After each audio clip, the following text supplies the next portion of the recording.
eto za mbola tsy nanao voaty taminao tambony alitara tsy midika akory za hiala fa manao zay amafototra azy na mety misy teny nandratrako ny fonao mifona zarikiala ary sady noko fa tsy tara vehivavy mbola maromandraminahe tsisy tiako ohatranao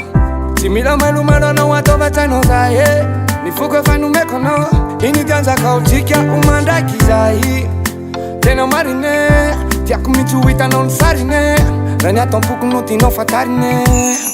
fa tsy manadalanao zaro tsy manadalanao haro viave za tsy manadalanao zaho tsy manadalanao ambilany asalo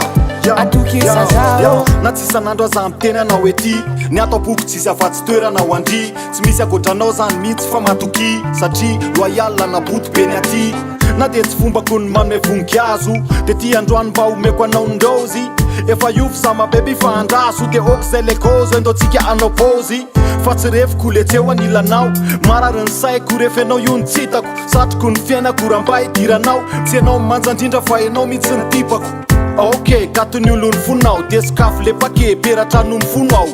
eo foany za rehefa mba hatsonao fa tsy anao tsy vehivavy mbola maromandraminahe tsisy tiako ohatranao tsy mila mailomalo anao ataovatranao zahe ny foko efa nomeko anao iny dianjaka otsika omandraiky zahy tena marine tiako mitsy ho hitanao ny sarine raha ny atampoko no tianao fatarine fa tsy manadalanao zaro tsy manadalanao haro viave za tsy manadalanao zaho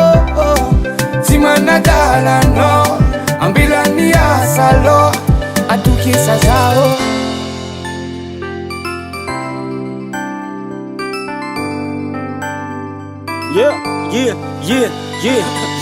zako bantsotra tsy tonga lafatra olombelona ndraindray mety isy ho lafaka mba mivalo ozy anao de nangataka aza taitra fa milady za hivavaka ekeko za faboto somary diso teny zako olo tsotra ihany fa tsy paster za tsy manadala dimy 5 kely efa vitatra amin'ny anaran'le zafy kely enao tsika lajejo fa le fakavady sary piary za matetika fa tsy mila ady vo vita mariage makany a Thailand le visa efa okeozinyambasadyno zaro tsy manadalanao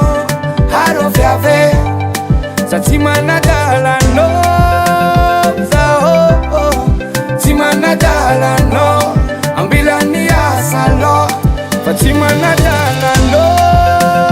zaro tsy manadalanao haro viave za tsy manadalanao zaho tsy manadalanao ambilany asalo atokisa zaho Davart Record.